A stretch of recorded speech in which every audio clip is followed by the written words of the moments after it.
Assalamualaikum warahmatullahi wabarakatuh. Waalaikumsalam warahmatullahi wabarakatuh. Alhamdulillah. Alhamdulillah alladzi jama'ana fi hadzal ma'had al-mubarak al-musamma Ma'had Islam al-Ummah. Naam, kata beliau setelah beliau mengucapkan salam, kemudian beliau mengajak kita untuk senantiasa mengucapkan syukur kita kepada Allah Subhanahu wa taala yang telah mengumpulkan kita di tempat yang mulia ini, di tempat yang barokah ini, yaitu di ma'had yang diberi nama dengan Islahul Ummah, yang mudah-mudahan tempat ini selalu mendatangkan kebaikan dan diberkahi oleh Allah Subhanahu wa taala. Amin ya rabbal alamin. ونسأله سبحانه وتعالى كما جمعنا في هذه الساعة المباركة أن يجعلنا من المقبولين وأن يجعلنا من العائدين الفائزين سنين بعد سنين وأعوام بعد أعوام في خير وعافية. Dan beliau mendoakan kita semua, semoga di perkumpulan kita ini, di majelis kita ini, Allah Subhanahu wa taala mengabulkan semua amal ibadah kita hari demi hari, tahun berganti tahun, bulan berganti bulan. Allah Subhanahu wa taala senantiasa membimbing kita dan mengabulkan semua hajat-hajat kita. Wa nuhannikum biqudum hadha ash-shahr al-mubarak, syahrullah al-haram alladhi yazdadu fihi al-iman. Kata beliau, begini pun mati. Maaf ya, ini tidak bisa kan ini. Ya, kata beliau, saya ingin mengingatkan kepada kita semua, kata beliau, bahwa sekarang ini kita berada, ini harus kita syukuri, kita berada di bulan yang sangat mulia, yaitu bulan Muharram, yang dimana pada bulan ini segala aktivitas baik kita, insya Allah ganjarannya akan selalu diberikan tambahan oleh Allah Subhanahu wa taala. ونسأله أن يجعل إيماننا كإيمان سيدنا عمر بن الخطاب عندما نزل عليه الملكين في القبر قال لهم من ربكما أنتما. Jadi beliau mendoakan kita lagi, semoga kita diberikan oleh Allah Subhanahu wa taala iman yang kuat seperti imannya Sayyidina Umar bin Khattab, yaitu kakak beliau. Amin. Yang mana kakek beliau menceritakan ketika ada dua malaikat bertanya kepada Sayyidina Umar di dalam kuburnya, "Man rabbuka?" Dan Sayyidina Umar balik bertanya kepada malaikat tersebut, "Siapa kalian? Siapa Tuhan kalian?" Siapa Tuhan kalian? Jadi Sayyidina Umar balik bertanya, "Siapa kalian?" فقال له الملكين يا عمر خلاص ما عاد سؤال نوم من الجنة. Kata beliau, kalau kita semua nanti ditanya oleh dua malaikat itu, siapa Tuhan kalian? Tapi tatkala malaikat Munkar dan Nakir bertanya kepada Sayyidina Umar, "Ya Umar, mau rabbuka?" Siapa Tuhanmu? Kembali menjawab Sayyidina Umar mengatakan, "Antuma man rabbukuma." Kalian berdua ini siapa Tuhan kalian? Sayyidina Umar bertanya kepada malaikat Munkar wa Nakir. Kemudian malaikat Munkar dan Nakir seraya menjawab mengatakan, "Oh, kalau begitu Sayyidina Umar, saya tidak berani lagi bertanya kepadamu. Udah, kamu masuk surga saja. Naum, tidur saja kalau begitu," katanya. ولا نال هذه الدرجة سيدنا عمر بن الخطاب إلا بطاعة الله ومحبته للنبي عليه الصلاة والسلام. Kenapa Sayyidina Umar mendapat kemuliaan seperti ini? Dengan satu alasannya saja, karena Sayyidina Umar adalah takut kepada Allah Subhanahu wa taala dan cinta kepada Rasulullah sallallahu alaihi wasallam. والذي أعطى سيدنا عمر بن الخطاب لا زال حي دائم لا يموت يعطي من يشاء سبحانه وتعالى. Siapakah yang memberikan kelebihan kepada Sayyidina Umar? Yang itu semua disebabkan karena ketaatannya kepada Allah Subhanahu wa taala, maka yang memberikan kelebihan kepada beliau tiada lain yaitu Allah Subhanahu wa taala yang Maha mampu menghidupkan dan mematikan. موضوعنا في هذه الساعة المباركة أو في هذه الدقائق المباركة هي موضوع الإسراء والمعراج الذي خص الله بها نبينا عليه الصلاة والسلام. Pembahasan kita pada saat ini di majelis yang mulia ini adalah pembahasan yang akan kita bahas adalah tentang bagaimana Isra dan Mi'raj Rasulullah sallallahu alaihi wasallam. الإسراء والمعراج هي رحلتين، أول رحلة أرضية والثانية رحلة سماوية. Jadi kisah perjalanan Isra wal Mi'raj ini kata beliau adalah rihlatain, dua perjalanan. Satu perjalanan dinamakan dengan rihlatul ardiyah, yaitu perjalanan di muka bumi. Yang kedua dinamakan dengan rihlatus samawiyah, yaitu perjalanan yang menempuh langitnya Allah Subhanahu wa taala. Wal mu'tamadu 'inda al-ulama annahu usriya sallallahu alaihi wasallam bi jasadihi yaqadha laysa manam. Jadi mu'tamad, pendapat ulama yang paling kuat adalah bahwa Rasulullah sallallahu alaihi wasallam ketika Isra, beliau bukan berjalan dengan rohnya saja, tapi jasad dan rohnya diperjalankan oleh Allah Subhanahu wa taala secara utuh, badan dan rohnya ikut, bukan rohnya saja. Kama ya'taqid al-Wahabiyyah wa ya'taqid al-Mu'tazilah wal 'iyad billah anna Rasulullah usriya wa huwa na'im. Kaifa hadha al-kalam? Bukan seperti pemahaman yang agak melenceng, seperti pemahaman Wahabi, seperti pemahaman yang lainnya. Mereka mengatakan bahwasanya Rasul sallallahu alaihi wasallam melakukan Isra wal Mi'raj tapi hanya dalam keadaan tertidur saja. Maka yang benar adalah proses perjalanan Isra wal Mi'raj itu bukan sebatas tidur, akan tetapi lebih dari itu adalah jasad serta rohaninya diperjalankan oleh Allah Subhanahu wa taala. Bal kana al-Isra bil-ruhi wal jasad sallallahu alaihi wasallam. Awalan al-Isra wa huwa min Makkah ila al-Masjid al-Aqsa alladhi baraka Allah hawlahu subhanahu wa ta'ala. Jadi beliau ulangi lagi bahwa perjalanan Rasulullah ketika Isra itu adalah dengan jasad dan ruhnya. Dan Isra itu merupakan perjalanan dari Masjidil Haram ke Masjidil Aqsa, yakni dari kota Makkah menuju Palestina. كما سمعنا من الطالبة المباركة التي قرأت علينا هذه الآيات المباركة وهي تدل على الإسراء والمعراج. Sebagaimana tadi di awal kita semua diperdengarkan lantunan ayat Al-Quran oleh perwakilan dari santriwati kita, yaitu dari Pondok Pesantren Islahul Ummah, yang membacakan sebuah ayat tadinya, yang dimana ayat yang dibaca itu merupakan dalil sebagai penguat tentang perjalanan Isra wal Mi'rajnya baginda Rasulullah sallallahu alaihi wasallam. Wa sammallahu fil Quran suratan ismaha suratul Isra. Dan diberi nama di dalam Al-Quran khusus perjalanan Isra Mi'raj ini dengan nama surah Al-Isra.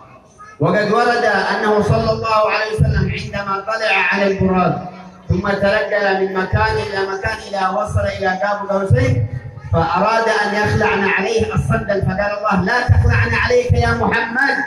ما شاء الله tatkala baginda Rasulullah sallallahu alaihi wasallam melakukan perjalanan Isra wal Mi'raj, dari awal beliau melihat buraq, yaitu binatang yang paling cepat yang kita ketahui. Tatkala beliau menaiki buraq tersebut, setelah dibawa, ternyata beliau berniat untuk melepas sandalnya. Ingin naik, beliau ingin melepas sandalnya, akan tetapi ditegur mengatakan, "Ya Muhammad, tetapkanlah sandalmu, jangan pernah engkau membukanya." سيدنا موسى عندما كلم الله في طور سيناء فليس أن يخلعن عليه فقال الله يا محمد، قال الله له يا موسى اخلعن عليك فإنك بالوادي المقدس طوى ومحمد لم يخلعن عليه حتى طلع إلى هامات السماء. Beliau menceritakan kemuliaan baginda Nabi sallallahu alaihi wasallam. Nabi Musa yang diberi gelar dengan kalimullah, yaitu orang yang berbicara langsung kepada Allah Subhanahu wa taala.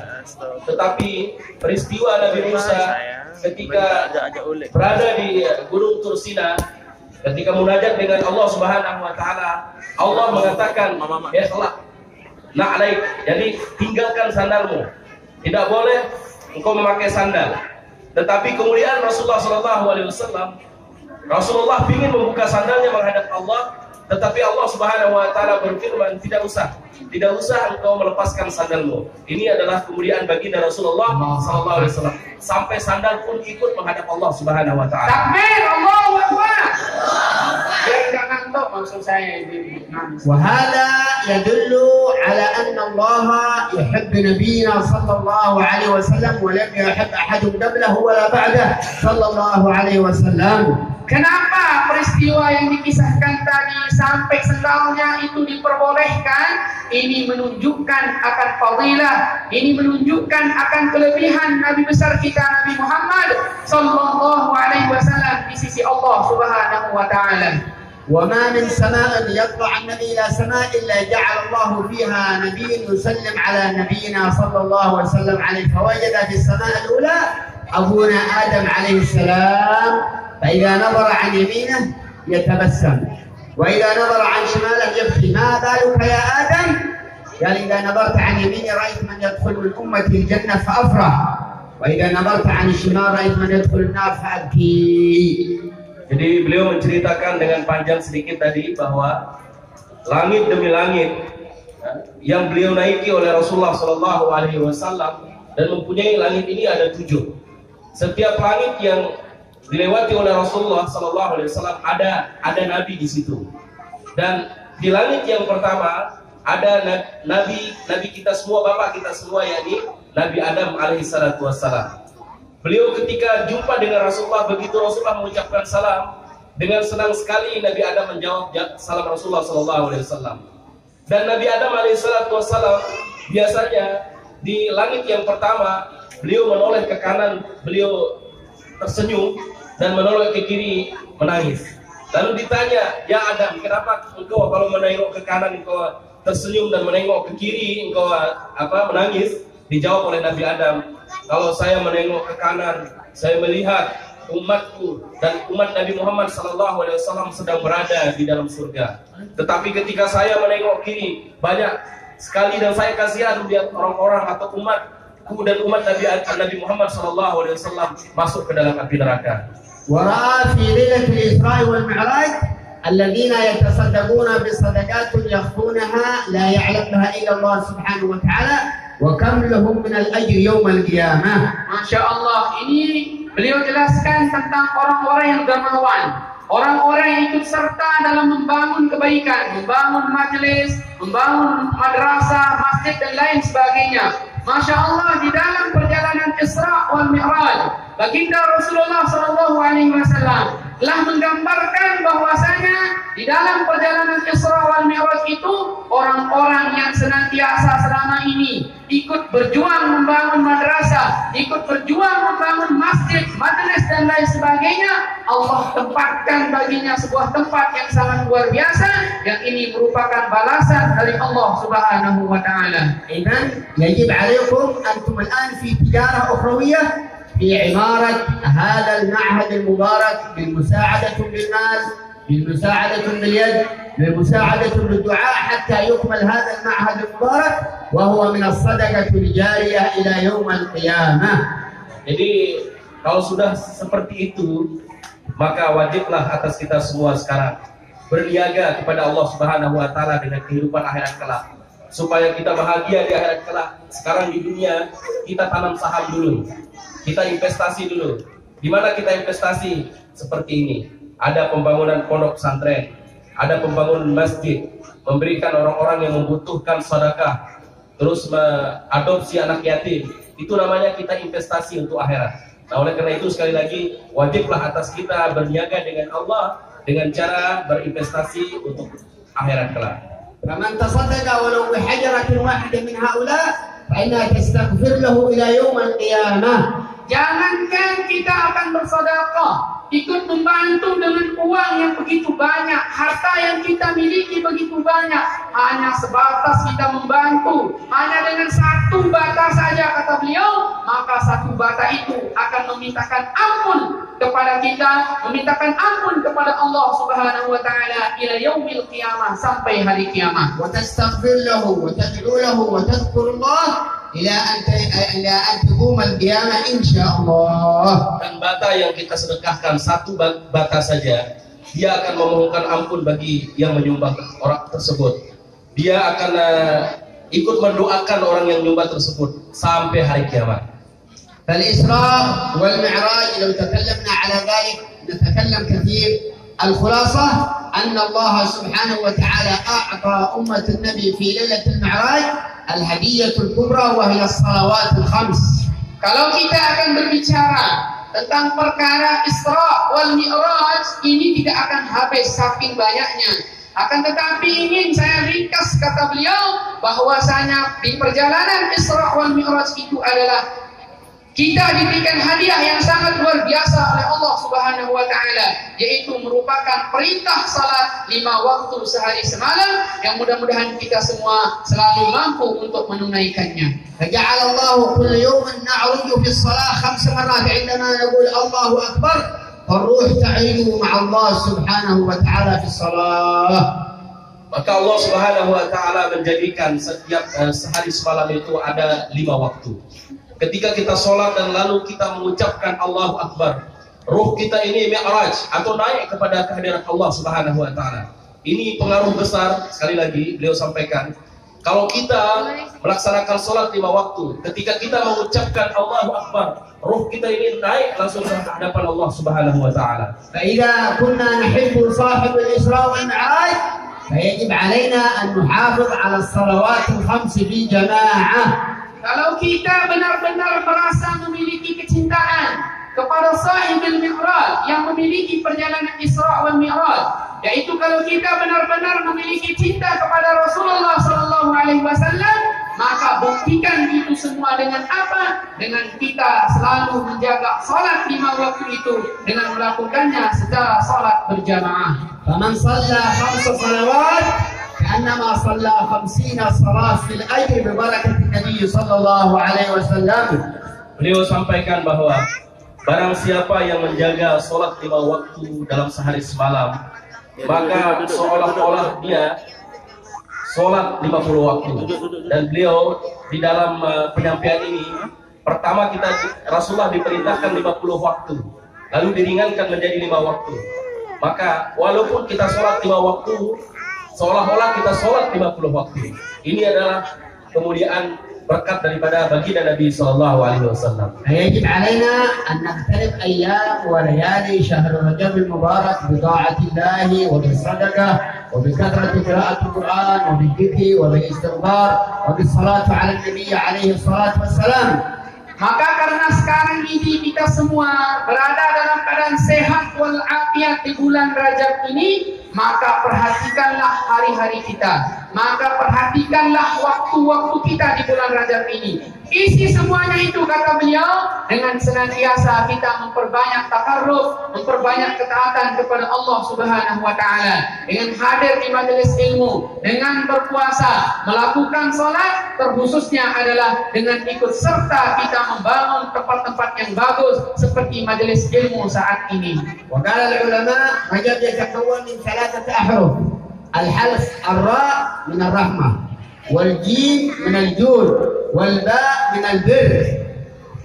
Beliau sampaikan bahwa oleh ulama Rajab itu berasal dari 3 huruf. Ra di makna rahmah, yakni kasih sayang. Terus jim di makna jud, yaitu جود وكرم من الله سبحانه kemuliaan وتعالى. dari Allah Subhanahu wa taala. Yang pertama ra, yaitu rahmah kasih sayang. Yang kedua jud, yaitu kemuliaan atau al-karam, kemuliaan. Yang terakhir adalah الباء من البر. ya huruf ba, yaitu bir, yaitu penuh dengan kebaikan. Jadi bulan Rajab itu secara kesimpulan bulan yang penuh kasih sayang, bulan yang penuh dengan kemuliaan, dan bulan yang penuh dengan kebaikan. وبارك الله في نهضة الوطن ونهضة البنات بما تقوم به من الدور في بناء مثل هذه المعاهد المباركة وفي تأليف الناس وفي تحبيب الناس إلى رب الناس وفي تربية الطلاب وتربية الطالبات، وهذا من الخير والبركة والإخلاص. Kata beliau, Masya Allah, beliau selalu di beberapa majelis, beliau selalu ingat tentang organisasi kita. Organisasi Nahdlatul Wathon, bukan yang lainnya. Beliau mengatakan insya Allah organisasi Nahdlatul Wathon ini akan selalu diberkahi oleh Allah Subhanahu wa Ta'ala. Kenapa? Karena sangat terbukti orang-orang yang teguh pendiriannya di Nahdlatul Wathon ini, Masya Allah, bagaimana dia buktikan? Mereka mengajar anak-anak kita dengan ikhlas. Mereka mendidik anak-anak kita, mengajarkan agama, mengajarkan hukum, mengajarkan Al-Quran. Kenapa Nahdlatul Wathon bisa tersebar saat ini? Kata beliau, tiada lain adalah disebabkan karena guru besar kita, Al-Maqfullah Bapak Maulana Syekh, mendirikannya dengan penuh keikhlasan kepada Allah Subhanahu wa Ta'ala. Wa nausikum bil muhafazah 'ala as-salawat al-khams bi jama'ah, لأن النبي في ليلة الإسراء والمعراج رأى أقوام يكسرون رؤوسهم بحجارة من نار. من هؤلاء الذين تتفادى رؤوسهم عن الصلاة. Jadi secara kesimpulan pembahasan kembali yang pertama, saya wasiatkan kepada kalian semua yang hadir di sini, jagalah sholat 5 waktu, wabil khusus secara berjamaah bagi bapak-bapak. Dan ancaman keras orang-orang yang meninggalkan sholat. Ada orang-orang dilihat oleh Rasulullah di dalam neraka. Orang-orang yang memukul kepalanya sendiri dengan batu. Ini penjelasan Rasulullah SAW disiksa nanti di dalam neraka. Orang-orang yang memukul kepalanya sendiri dengan batu adalah orang-orang yang tidak mau sujud, orang-orang yang enggan dalam melaksanakan sholat. إلا من كانت معذورة من النساء فلا عليها شيء فذلك من الله سبحانه وتعالى ولها الأجر. Jadi orang-orang yang akan mendapat ganjaran, dia akan memukul dirinya dengan batu yang diambil dari api neraka, itu adalah bagi orang-orang yang selama ini sering meninggalkan sholat dengan tanpa uzur. Adapun seorang wanita yang meninggalkan sholat dengan uzur seperti haid dan lain sebagainya, maka dia tidak akan dihukum karena itu merupakan qada dan takdir daripada Allah Subhanahu wa Ta'ala. الوصية الثانية كثرة الاستغفار في هذا الشهر المبارك.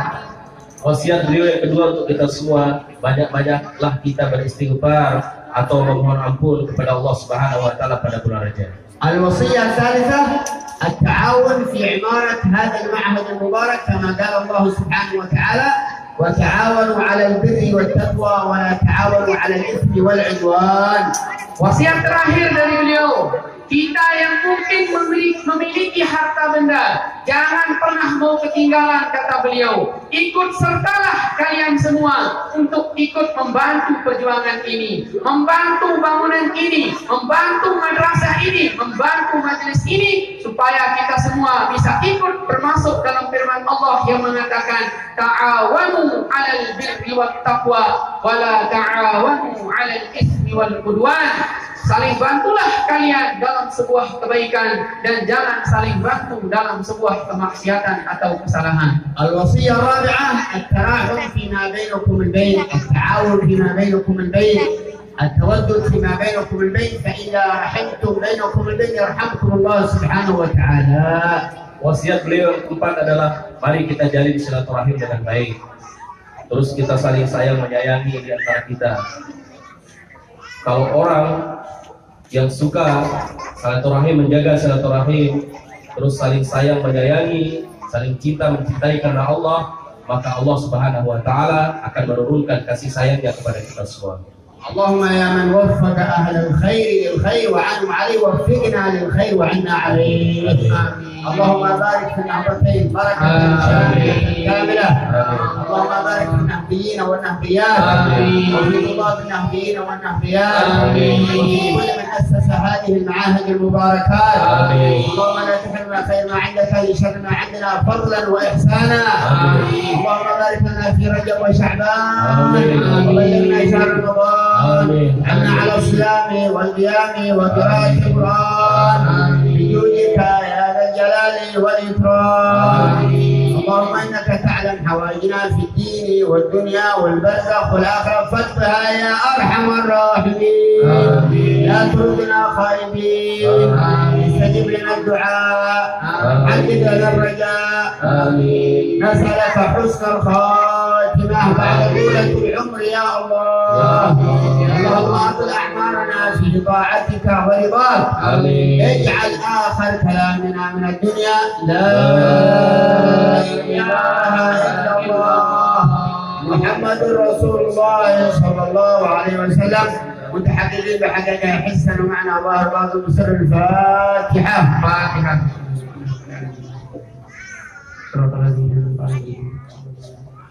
ما شاء الله di هذا صاحبة الحورية. صاحبة الحورية إن الله يغفر لها ويرحمها. اسمه أما قال إن الله يغفر لها ويرحمها. آمين يا الله. ويجعل قبرها روضة من رياض الجنة. آمين يا الله. نسأله سبحانه وتعالى أن يسكنها فسيح جناته ونجعلها مع سيدتنا فاطمة الزهراء وخديجة الكبرى وعائشة رضا وبقية أزواج نبينا محمد المصطفى. اللهم إن كانت في محسنة فزد في إحسانها وإن كانت في عذاب فارفع عنها العذاب يا رب العالمين. اجعل قبرها في هذه الساعة وفي هذه اللحظة روضة من رياض الجنة يا أرحم الراحمين. يا أرحم الراحمين. وصلى الله عليه وسلم بسر الفاتحة. فاتحة.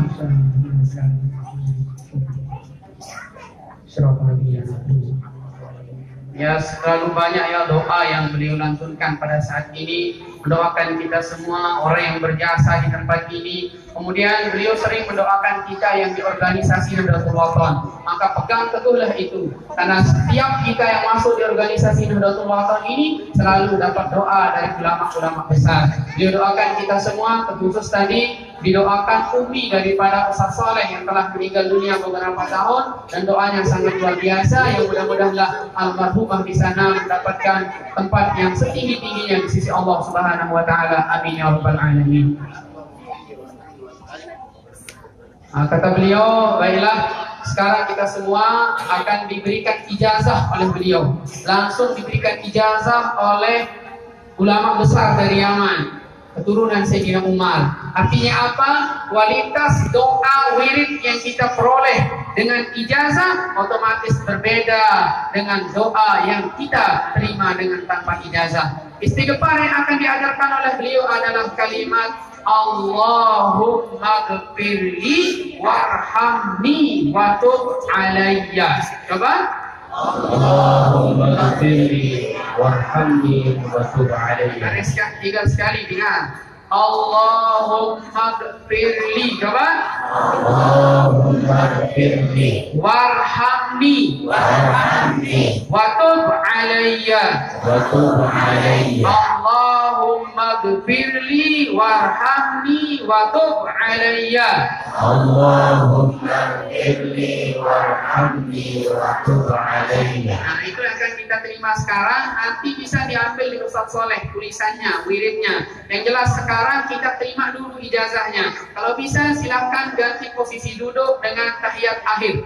Semua untuk menerima wirid yang tadi, sekali lagi usahakan merubah posisi duduk dengan duduk tahiyat akhir.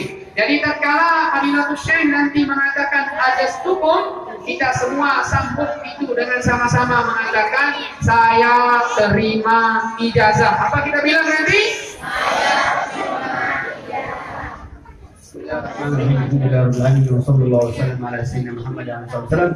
أجزناكم في هذا الذكر المبارك بعد صلاة العشاء وبعد صلاة الفجر 70 مرة ب70 مرة. اللهم اغفر لي وارحمني وتب علي بما أجازنا به الحبيب عمر بن حبيب وبما أجاز المشايخ إلى سيد المرسلين. أجزناكم في ذلك. Saya terima ijazah. فاتحة أن الله يجعلها إجازة مباركة وأن نوفق الحاضرين بالقيام بهذه الإجازة بسر الفاتحة. Fatihah.